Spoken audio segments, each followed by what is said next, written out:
is Uta Peuger, and I'm the Dean of the College of Social Sciences and Humanities, and it's a great pleasure to see all of you here today for what we have just termed the first virtual Faculty Works in Progress presentation, which Kathleen Kelly has kindly agreed to do. And I just also want to acknowledge Kathleen and Laurie that we, as so much of the time at Northeastern, are in competition with various other events. Right now, for example, there is a conversation going on out of the research space on research that has to do with race and racism. And I know, just having hopped over from that meeting, that quite a few of our colleagues out of CSSH are fortunately in that meeting. But so again, we have direct competition, and just not something that we can ever prevent, obviously. Faculty Works in Progress, this one is the first virtual one, even as we have all, I think, gotten much more used to doing more of our work in virtual spaces.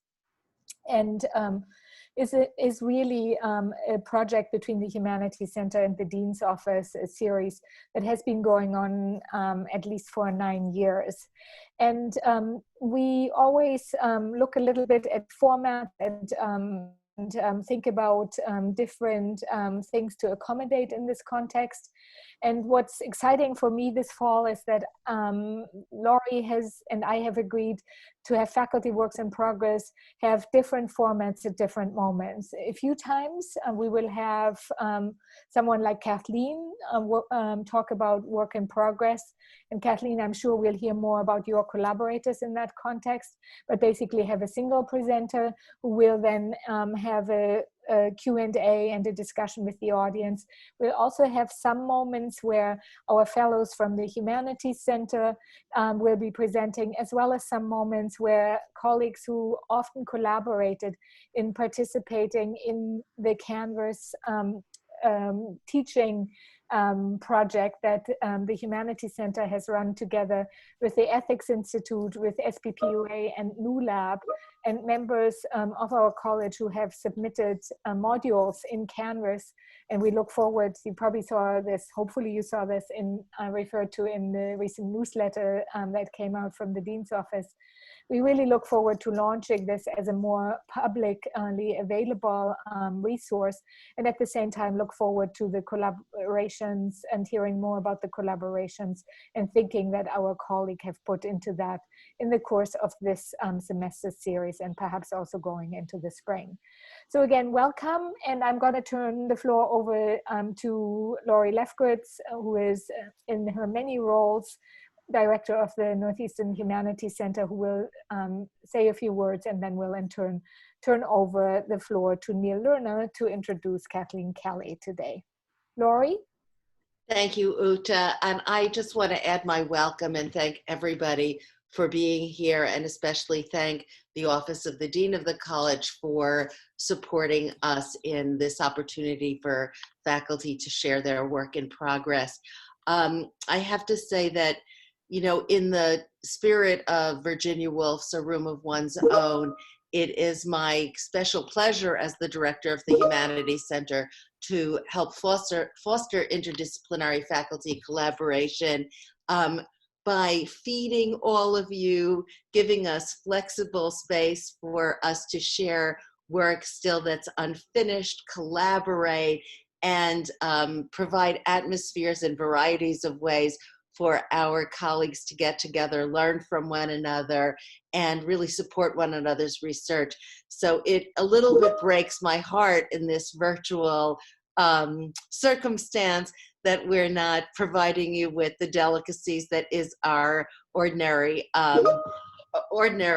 mechanism for doing this kind of work together. So even as I share that regret, I want to appreciate all of you for attending, and all of us for just figuring out ways to pursue our research and use these virtual means to rise to the occasion, be here for one another, and figure out how to best persevere under trying circumstances. And as Uta mentioned, this pandemic initiative indicates that not only are we pursuing and finding ways to pick up our research, but the research of many of our colleagues has pivoted to accommodate a rapidly changing world. So I really am just full of admiration for the work of our colleagues. It's a special pleasure for me today to inaugurate the series with my own colleague and good friend, Kathleen Kelly from the Department of English, and to take this moment to introduce our shared chair, Professor Neil Lerner. And Neil, I'll turn it over to you to more formally introduce Kathleen. Neil, I jump in one more time. Sure, sure, go ahead. I just wanted to say one more thing about etiquette, and you know, Laurie already has expressed her regrets. I think, Kathleen, you will not mind this at all if we say this. I do think, because all of us have to lunch at certain moments, we can actually do that pretty quickly in the background. So I do still think that if anybody needs to eat during these meetings, obviously one can do that quietly and not even very visibly. I also just want to say that, again, Gabi already put into the chat the RTS. I have observed that as time has gone on in these meetings, and I do it myself as well, that we tend to mute both cameras and microphones more and more. And I understand why we are all doing that. I would just say that if you find yourself able to, when you ultimately ask questions, it would be super if you would be willing to unmute your camera and your microphone as well, because it'll just give us more of a sense of the interaction that we are having. And at the same time, I think all of us have gotten a lot better at using the chat as well. And I'm sure Kathleen is very open to having the chat be used as well. Okay, over to Neil now. But again, I think we are still always learning about adapting. I just want to encourage us to make our voices and sometimes our faces visible, even as we can hide from one another more. Thank you. On to you, Neil. Thanks, Uta, and thank you, Laurie. So I'm really pleased to be able to introduce my colleague and friend, Kathleen Kelly, who is a professor of English. I did some extensive research for this introduction, went to ratemyprofessor.com, and I found two particularly choice comments I thought that describe what I know about Kathleen. So here's one. Professor Kelly is truly unique. Most people say you can't qualify unique, but for Kathleen, you can. She offered a unique classroom experience and really let you do independent work. She expected you to be on top of your work, and that mattered a lot. She also wanted to see improvement. She cares less about the actual writing as long as your writing was improving from the beginning. She might disagree with that, actually. She is quirky and interesting. Second comment, Kathleen is a wonderful human being who every smart person will love. She's funny, knowledgeable, and always willing to help. She's the kind of teacher who wants students to grow, so she's always ready to talk to you about whatever. So having been a co-director of the undergraduate program last year and a colleague of Kathleen's for over 9 years now, I can attest to all of those qualities that those two students described. And in terms of the pivoting, teaching, service, and scholarship, Kathleen is a role model for me in the ways in which she has pivoted her work, broadened the kinds of work she does, taken on service responsibilities that she didn't have to, but she has, and she's really embraced. So a love of her field, a love of her teaching and her students is really what comes across so strongly to me. And now she will be presenting the talk, which I will mispronounce. Dark Pastoral, Nazis at the Round Table at Wewelsburg Castle. Take it away, Kathleen. Thank you, Neil. This project actually that I'm working on began a while ago, but unfortunately has taken on new relevance. And I'm also working on the Black Plague, which I started before COVID, and that has taken on new relevance. So I'm living in this strange place, and I'm also very aware that I'm giving this paper about Nazis right after Rosh Hashanah. Okay, so I'm feeling that as well. So I'm collaborating with 3 other medievalists on a book on heritage tourism. We're juggling medieval studies, studies of medievalism, place studies, heritage and tourist studies, environmental history, and eco-criticism. It's all tangled up at the moment. So I'm taking the idea of works in progress very seriously today. We focus on sites connected to Arthurian legend, real places, pseudo-histories. Oh, I'm sorry, Gabrielle, I hope you're showing my first slide. Yep, you're all set. Okay, thank you. In the UK, we look at Tintagel, Glastonbury, and Stonehenge. There's a Merlin connection. And in the US, the Cloisters in New York and Americana, Carhenge in the and also medieval/Renaissance fairs. And because we had to, we also include Wewelsburg Castle, Germany. Heinrich Himmler, leader of the SS, overseer of Nazi Germany's concentration camp system, and dedicated ruralist, bought the property in 1934. His goal was to make Wewelsburg, quote, the center of the new world, in order to house a new elite corps of Knights Chivalric, the SS. Slide, please. Wewelsburg was established as a museum in 2010 and configured as an educational center with displays of Nazi artifacts associated with the site and materials on the concentration camp at nearby Niederhagen. So let me begin. Slide, please.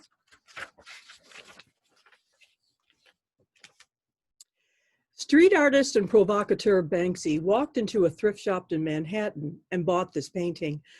It's a kitschy genre painting that one might find in a motel on some American lost highway. Most people would quickly slide their eyes over it and look away. Banksy, however, found inspiration in its very banality. Slide, please. As you see, he radically shifted the semiotics of the painting. Banksy is working within a tradition called redirecting, that is, a technique in which one commandeers and alters a painting, usually by adding monsters. Banksy titled his painting, The Banality of Evil. He quotes, of course, Hannah Arendt. Is the Nazi in the painting meant to be Eichmann? Is Banksy doubling down on Arendt? Or is he suggesting that to invoke the Nazi is a cliche? And I wonder what we can make of this Nazi in a nature scene.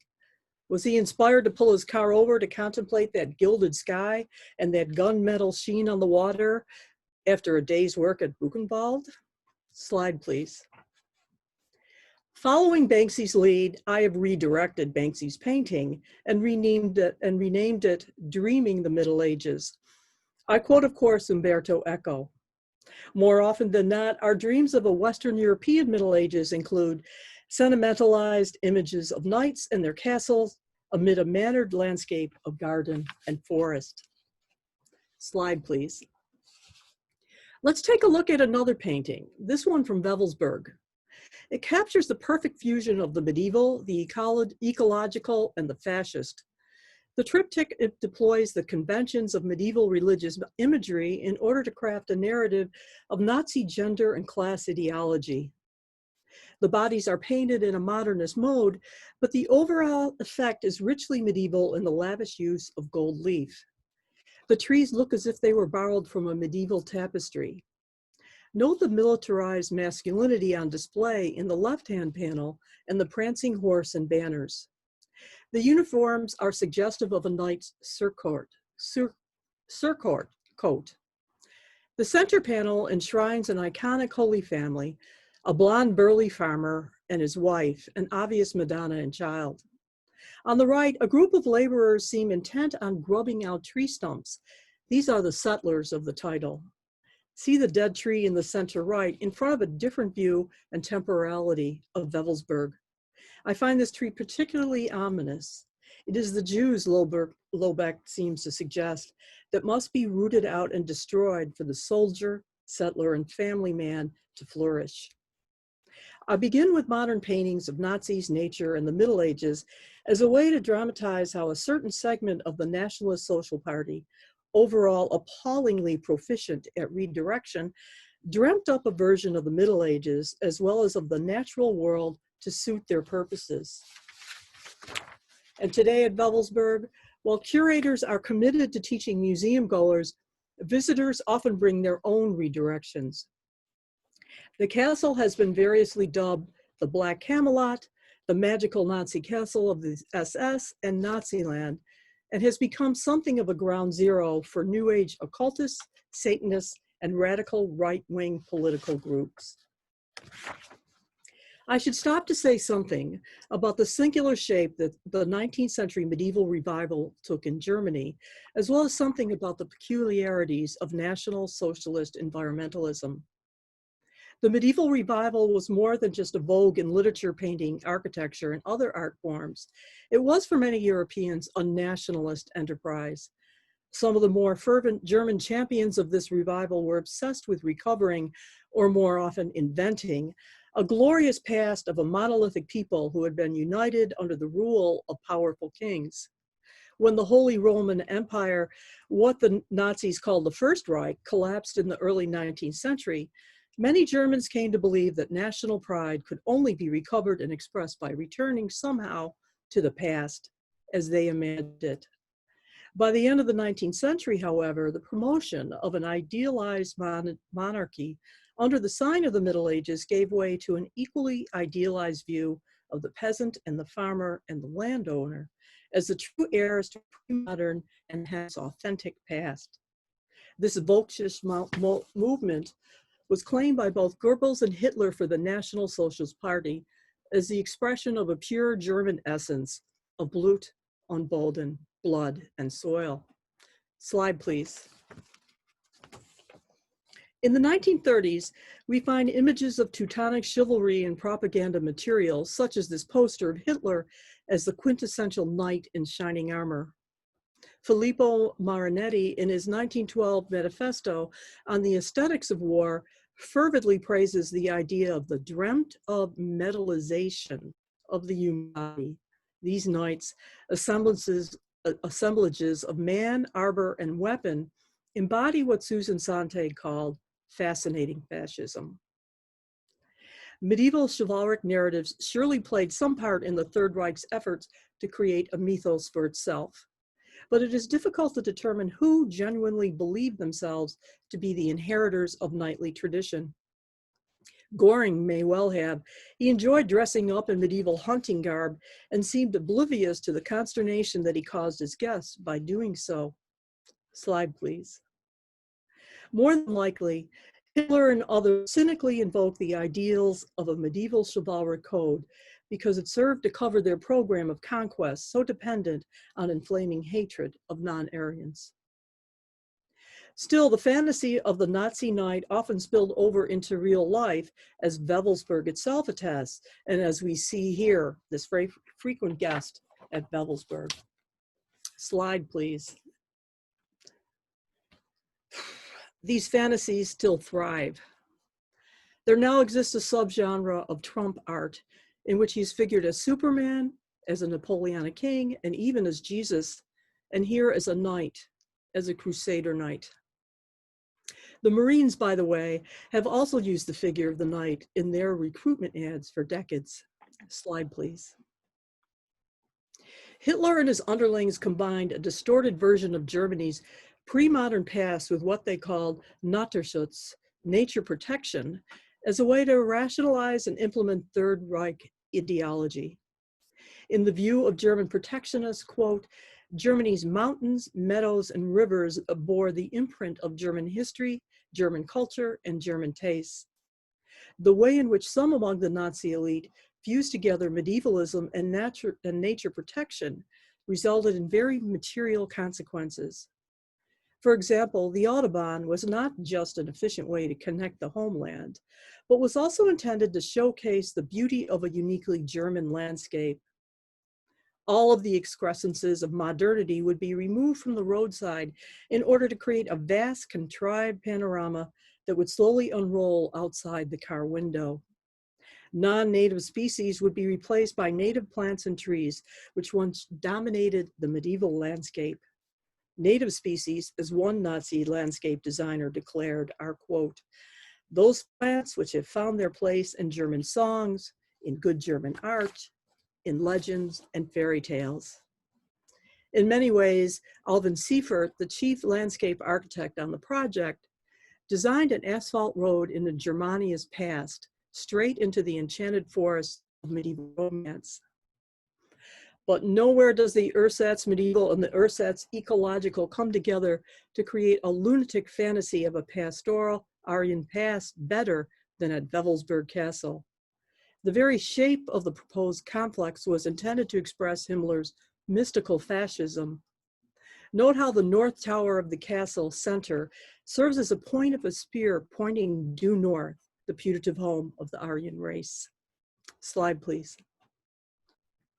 Himmler had a set of plans drawn up for the castle and the Alm Valley that would privilege blood over soil, a militarized class over the labor and peasant, and a managed landscape over the inconvenient village at the foot of the castle, which was set for destruction. Inside the north tower of the castle, Himmler intended for the SS to gather in order to participate in a mix of Nazi and chivalric rituals. In this round tower, Himmler planned a round table. He also designed a vast library along with a series of study rooms with names like Grail, King Arthur, and Henry the Lion. Outside the walls, a bucolic scene would provide the fitting backdrop for Himmler's knights errant. Slide, please. One can get a sense of what Himmler was after with respect to the environment by examining contemporary images in which the Landschaft is described as poorly managed versus an ideal disposition of the land. The first image is non-German, the second German. Himmler's plans for the castle's environs can be read as a microcosm, if not a model, for the idea of Lebensraum, the Nazi conviction that Germans, by dint of their ancestry, both mythological and historical, deserved enough living space beyond the confines of the city, viewed as inimical to the true German spirit because of its alignment with industrialization and mercantilism.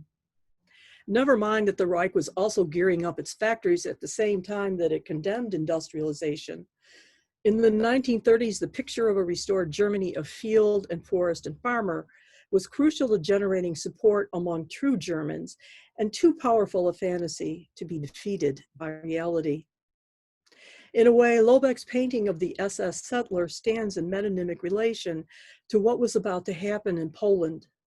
As the Nazis planned their expansion eastward beyond the borders of post-World War I Germany, which Himmler announced at Wewelsburg, it was understood that the Reich would require the wholesale deportation, enslavement, and/or extermination of the Jews of Central and Eastern Europe, as well as those other non-Aryans, the Slavs.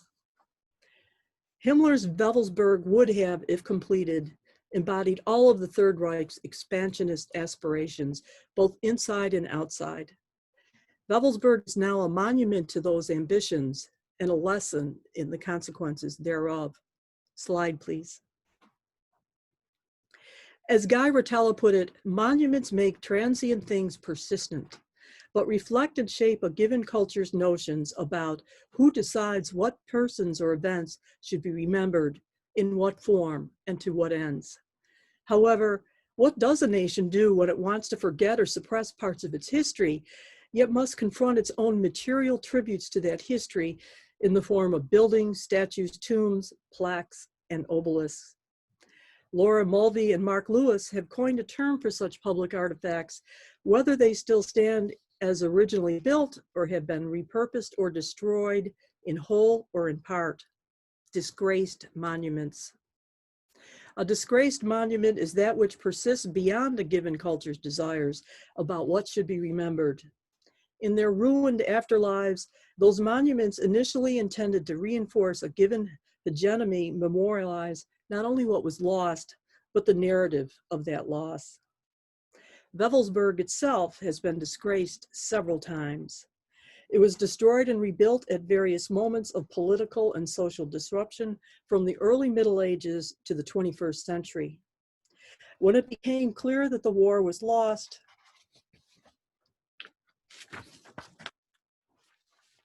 Himmler himself ordered the castle to be destroyed by explosives. The Nazis thus participated in their own disgracing. What arose on the site was a new self-referential Wewelsburg, an architectural ancient mariner, a memorial to disgrace itself. Those who have resisted the documentation and display of the full history of Wewelsburg have argued for a mercy of forgetting. For some, perhaps. For others, there is mercy in remembering. However, it soon became clear that if you build it, they will come. The castle today is an example par excellence of dark tourism, a term coined to describe the presentation and consumption of real and imagined death and disaster sites. For many of the tourists who visit Wewelsburg now, particularly those who spend nights in the hostel that once was the former SS headquarters, the castle promises both terror and excitement, disgust and titillation. Wewelsburg has been appropriated as a connection to a forbidden past that can be accessed through a visit to the site where unspeakable forbidden ceremonies took place, even if they never took place. Himmler's delusional vision was fully dependent upon the labor of concentration camp inmates. Yet the concentration camp is a ghostly presence at the museum. There is no signage. By treating the concentration camp as an afterthought, Wewelsburg elides the dark and dirty apparatus needed to support Himmler's fantasies and the horrific mechanisms that gave shape to the building project. 1,285 slave laborers, mostly Jehovah's Witnesses, would die from hunger, cold, disease, ill treatment, and overwork to make the castle and its environs possible. One survivor of the camp describes grueling days working in a nearby quarry, as well as being conscripted into landscaping work. Quote, "We also built beautiful houses and planted trees and flowers." He adds, "So we beautified the area." I want to turn now to the current neo-Nazi and white supremacist distortions of the history and signs of the Middle Ages, as well as to recent neo-Nazi redirections of sound ecological principles. Slide, please. Here is a photograph from the rally held in Charlottesville in 2017. The shield may not strike the observer as holding any particular resonance. It is very different from the swastikas that served as heraldic coats of arms for so many other Charlottesville neo-Nazis. The Christchurch mosque shooter used this symbol on the cover of his manifesto and painted it on his bulletproof vest. For those in the know, this shield announces its bearer as a member of the Nazi elite. It is inspired by the Schwarze Sonne, the black sun wheel in the center of the marble floor of the Hall of the SS Generals at Wewelsburg. The Christchurch shooter declared in his manifesto, "For once, the person that will be called a fascist is an actual fascist. I consider myself an eco-fascist by nature. I am an etho-nationalist eco-fascist, ethnic autonomy for all peoples with a focus on the preservation of nature and the natural order." Such declarations translate into identifying people either as white, Aryans, or non-white, everybody else. Ethnic autonomy means go back to where you came from. The shooter doesn't see himself as an immigrant. He identifies as European and describes Australia as a, quote, "European colony, thereby an extension of Europe." The El Paso shooter read the Christchurch shooter's manifesto online and also identified as an eco-fascist, claiming that he was defending his country from a, quote, "Hispanic invasion." He declared that immigrants were destroying the American environment. Ecofascism, according to the OED, first entered print in the 1980s. At issue are environmental policies that, in one view, would result in a totalitarian preemption of individual rights, or in another view, are necessary interventions before the planet blows. The term is used by some members of the right to condemn the left. Rush Limbaugh, who popularized the word feminazi, throws the word around a lot. And some members of the left use ecofascism to condemn the right and also what they consider to be an extreme left. But those on the right who call themselves eco-fascists are proud to do so. Hitler and all the rest were not, as some have claimed, proto-environmentalists or the progenitors of the post-war American and Western European environmental movement. Mainstream environmentalism has never conflated racism and nationalism with the preservation and conservation of the natural world, or advocated an Aryan eugenics program and revanchist land seizure and redistribution. Slide, please. A muddle of medievalism, environmentalism, and fascism created Wewelsburg, and that mess has a potent afterlife. On the 4th of July this year, one of the bikers who believed, or pretended to believe, that he was protecting Gettysburg National Park from an anti-fascist flag burning plot, wore a chainmail helmet as he patrolled the site. There is much more to say and much to conclude in the context of medieval studies, but I'd rather emphasize the disturbing parallels that I'm sure you have already drawn. There is not much difference between the apparatus of that fantasy foisted upon the Germans by Hitler and Himmler and the apparatus of a fantasy of a past America that never existed, that our current president is attempting to foist upon us. My fervent hope is that the official portrait of Donald Trump becomes one of our most celebrated disgraced monuments, and that in 2021, we recover in full Bears Ears, Grand Staircase Escalante, and all other national monuments, and enjoy them with a good deal of grace. Thank you.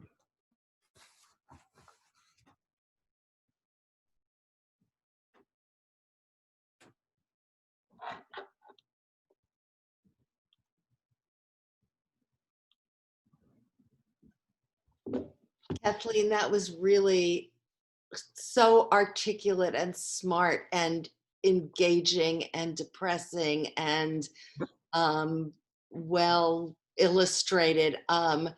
Thank you for that presentation. The chat is now open, and we invite your comments, your questions. Please unmute yourself in all ways, and feel free to either jump in or put in an RTS. Let's see, is there one there now? Laura Green. Hi, everybody. Hi, Kathleen. It's so great to see you. That was really wonderful. I have to say, those were some of the scariest images I've seen recently in some weird way. And we have certainly been seeing a lot of scary images. So yeah. Thank you, I guess. My question is about, I know there's been a big, not debate, what's the word? There's been like a scandal or a conflict in medieval studies recently, more broadly around the appropriation of medieval studies or of sort of medieval myth by the right wing, and the extent to which medievalist scholars are or are not sort of able to resist that co-optation. And I was wondering if you could maybe say a little bit about sort of how this fits in with that larger dialogue. Say more. This is called The Devil's Historian. And Amy Kaufman is in it. Yes, one of our graduates from the English department with a PhD. Yes, Amy and Paul have gathered together in one book. It just came out this year. The story of, okay, yes, this not only was there an attack by one medievalist upon another medievalist of color, the whole the whole community is up in arms about this appropriation of the Middle Ages to these purposes. So it is an ongoing discussion in medieval studies and in literary studies in general, I think. But your point is really that it's been going on almost, I mean, for much longer. Well, yes, I think that what Wewelsburg represents is it is the story of the appropriation of the Middle Ages first, as we see it in the 19th century with the medieval revival and this incredible emphasis on recovering the stories of the past. So in France, for example, the Song of Roland becomes the great epic. Okay? And in Germany, they're looking at the Nibelungenlied. And so this then spills over into the early 20th century, where you have this back to nature movement and a continued interest in the Middle Ages and certain fanatics within the National Socialist Party who picked this up. Thank you.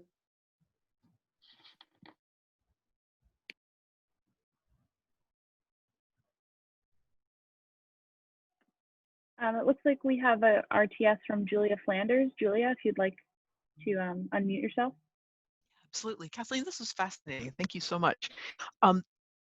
There are a whole bunch of things I would love to know more about, but maybe the one I'll actually bring up is I was really interested in the way that Himmler was, at least in places, evoking English medieval fictional traditions. And I wondered if there was, if you've sort of looked at what work for him the English mythology does that, you know, the Siegfried, etc. mythology doesn't do, or, you know, what's happening there? Why King Arthur et al.? The Grail. Ah, okay, of course. Thank you. So because he held all these mystical ideas, the Raiders of the Lost Ark series, whatever that movie was about the Grail, Yep. wasn't far off the mark. One of the things that they did at Wewelsburg is they had the facility to do a lot of archaeological work because they wanted to find material evidence of the superiority and the singularity of the Germanic people. They did not succeed, but they also did have people actually seeking what they considered to be objects of power that they wanted to gather to themselves. Thank you. That makes a lot of sense. I mean, in a way, that's a factual answer. And I find myself wondering whether there's also more to say there about sort of the thematics or the rhetorical texture or the narrative texture or the dynamic of, you know, the way the Knights of the Round Table operate versus the way that the Siegfried narrative or other narratives operate. But that's a larger issue. So anyway, thank you so much. No, I think I can answer that. I think it has something to do, and there is a contradiction here. A lot of people forget how the story of King Arthur ends. But what we see in popular culture, anyhow, is an emphasis on the consolidation of a people under a powerful king. Mm-hmm. Cool, thank you. Yeah, that powerful king thing is such an endless temptation. I have Greg, Uta, and Maya in that order. So Greg, please. Hi, everyone. Thanks, Kathleen. So I just wanted to ask, because I know you're teaching a graduate course in the English department right now on afterlife of the Middle Ages, and you had mentioned kind of at the beginning of the talk some of the resonances you were feeling, you know, and giving it at this particular moment. And I was wondering if you could say even more about where you see vestiges of this work in the eco-fascism that we see brewing right now, you know. Well, okay, I'm a medievalist. I'm not a historian of contemporary Germany, but in Germany, it's a much more visible movement, eco movement that's going on. I do know that.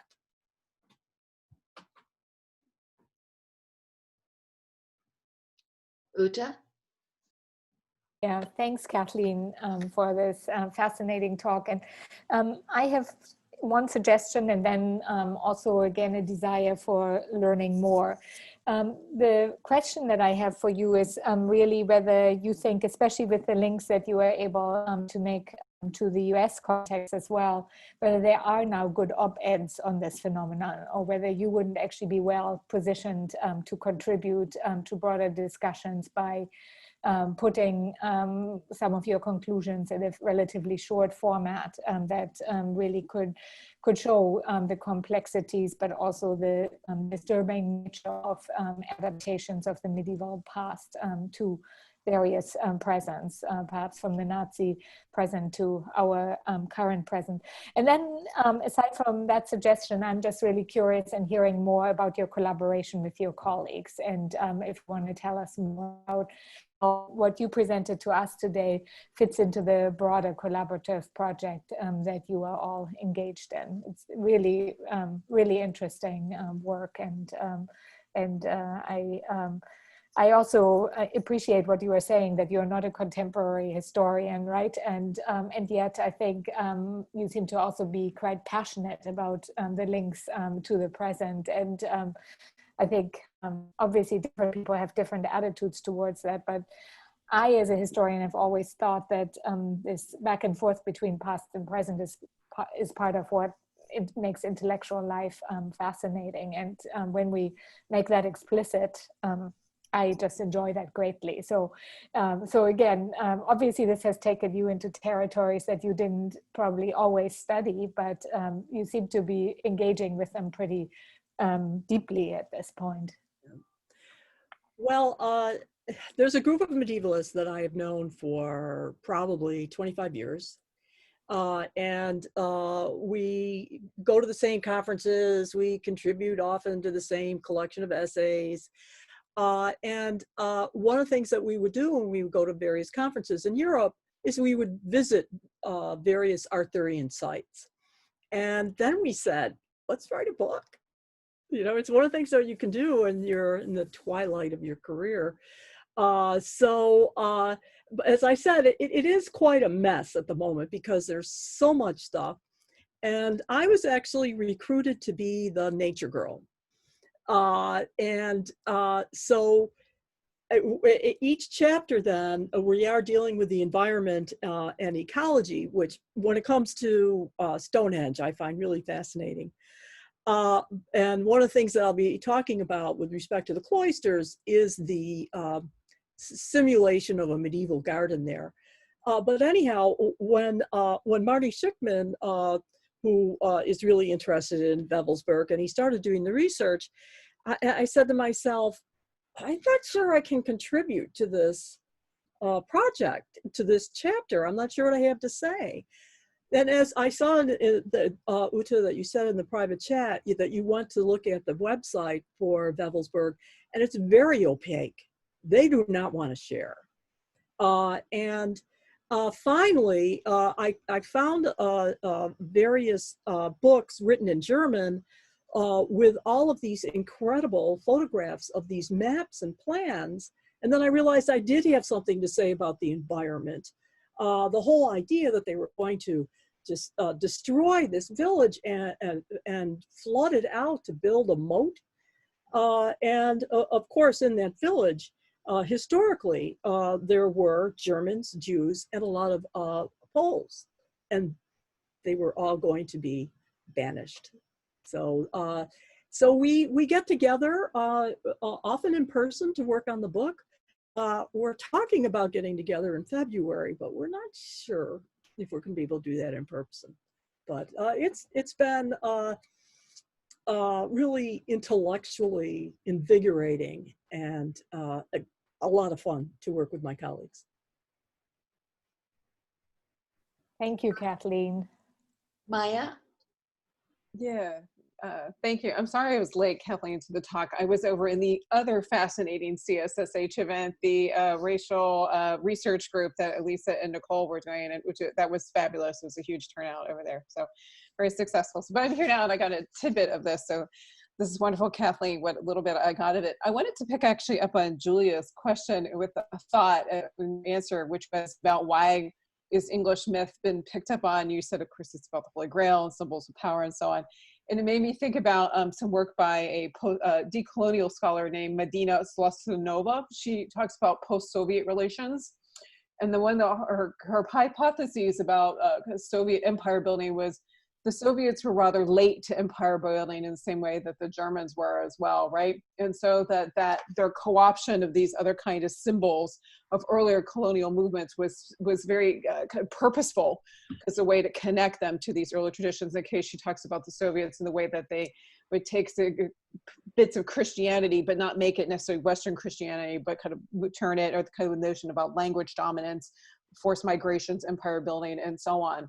And I was just wondering, thinking about this kind of reassertion or recolonization, potentially as be a theme within the work. And I don't know if you've thought about that or not. No, I haven't, but I would definitely like to take a look at the work of this person that you cite. Mulvey and Lewis, they came up with the idea of the disgraced monument by looking at the Soviet Union and looking at what happened to all the various statues there and what was toppled when and by whom. And apparently outside of Moscow, there is a park. It's now called Statue Park because so many of these monuments, these statues, were dragged there and left in a big field. So now that you have this site, the layered site of various Russian nobility and then Stalin in the same place, and now it has been made into an official park. They planted flowers and trees around these pieces of marble that are sticking out of the ground. So it would be, I would like to take a look at that. Thank you. I just put the name of the book into the chat. That's actually interesting. Think about, you get a park and you could all come with like hammers and like smash things too. That'd be more fun, like an interactive park.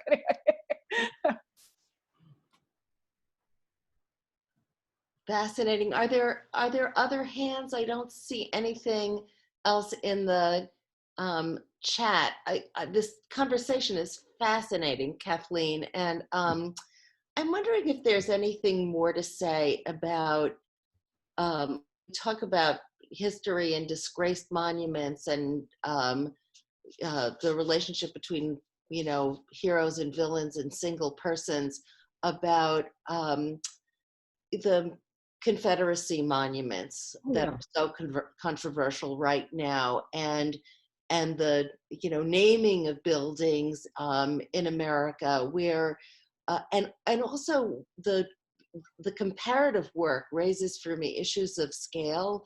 And there's a vast difference between, it seems to me, the controversy around Woodrow Wilson at Princeton and Confederacy monuments, and then Nazi monuments, and like how to think about the vacillations of history and with respect to the things that we once commemorated so innocently.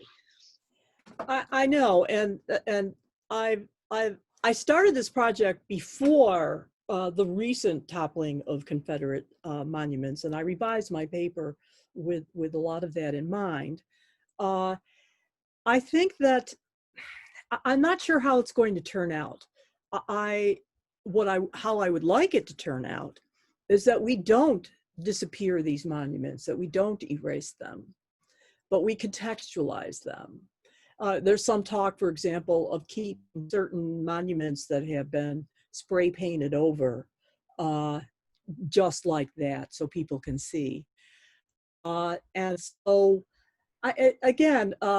it's so unsettled right now, and we're all so raw about these things. But I don't want to forget by erasing these monuments, whether they end up in a museum, whether they end up with a plaque next to them to contextualize.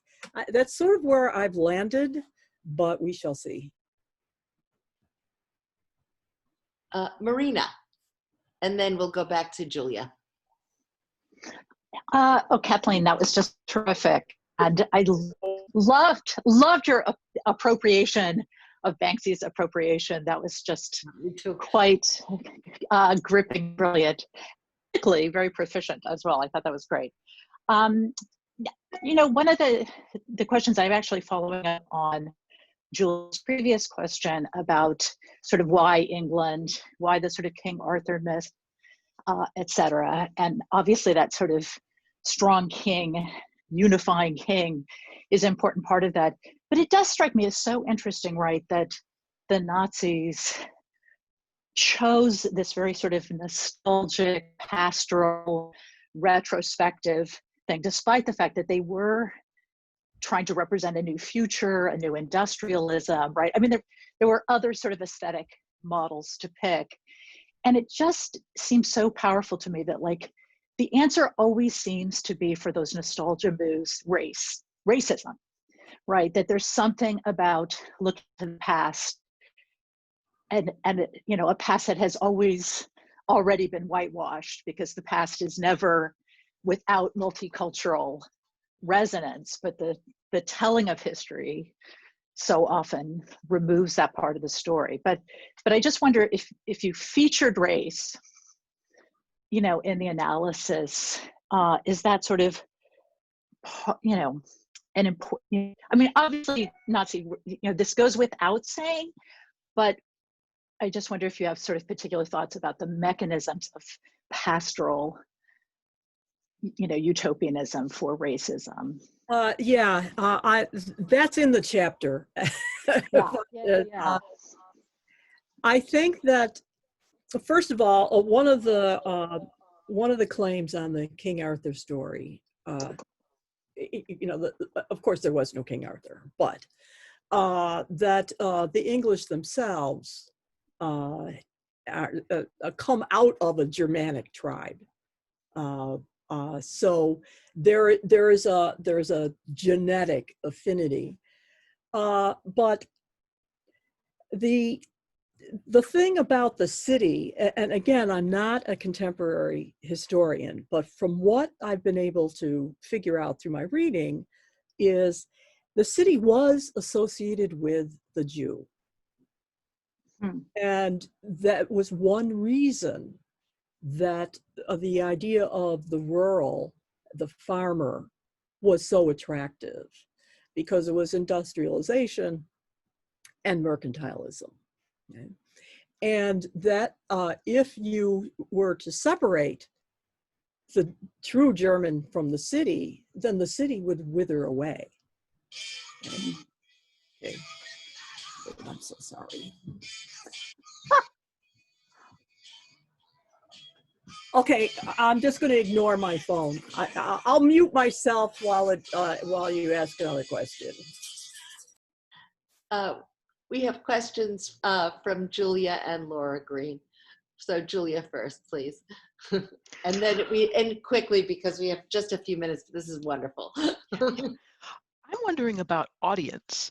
I mean, in particular, looking at that amazing map, the plan that shows the intended shape of Wewelsburg, and you know, the kind of almost the iconography of the arrow and the spear and the semicircle and so forth.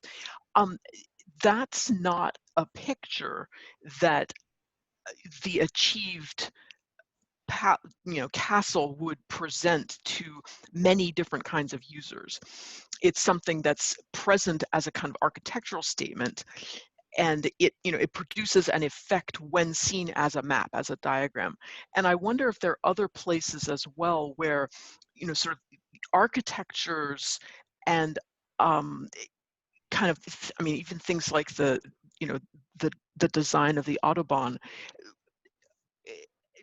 create patterns or effects or sort of very large scale visual or conceptual architectures, which themselves also embody the same sort of logic of power imposed, you know, racisms, that kind of thing.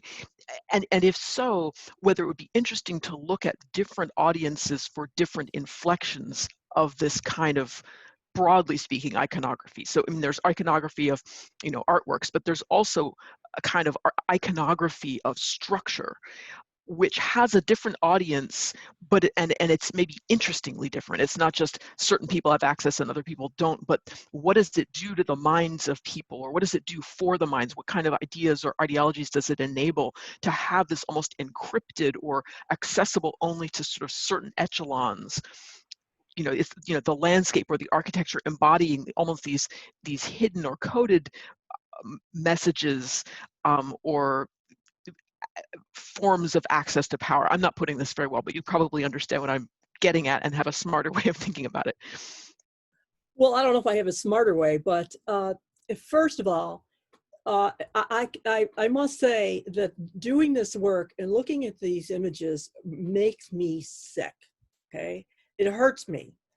And what I see, the more I delved into the story, the insanity, the delusion of the Nazi elite. Did Himmler really think he was going to build this thing? But when you look at their plan to expand in Poland, they're pretty much going to terraform the whole country. They saw, you know, not only the architecture, but the actual shape of the land as wrong. And so their massive delusion, the scale on which they were thinking, is astonishing. And so the audience, the particular audience who would have seen these things, would have only been the elite who were invited to Wewelsburg. But your other question, at the time, they were trying to work out an idea of what is the ideal Nazi architecture. Where do we go for our inspiration? And there was a real clash between the idea of the neoclassical as it was reinterpreted by modernist leading architects and an insistence on bringing back the Gothic arch. And now when Ruskin is talking about the Gothic arch in England, he is, you know, it's a push back against modernity. And it's also a very racialized discussion as well. But in Germany, and this, you know, what I've described was not a general idea that all Nazis in the administration agreed on.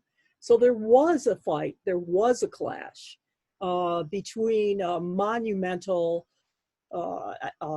Stalin-esque kind of architecture, what they had planned for Berlin, and some of the things that they actually built that survived was not medieval, not Gothic, but huge, impersonal, imposing. And you see, and I think you see this in Wewelsburg, you know, the whole shape of it, and that the use of the arrow, turning it, you know, the castle itself is highly unusual in that it's triangular with those 3 towers. And Himmler chose it because he was told that, the site is was built on a ruin of a 12th century fortification. And so he saw it as a kind of mystical, magical place, but he was just going to destroy everything around it to remake a more idealized landscape and building.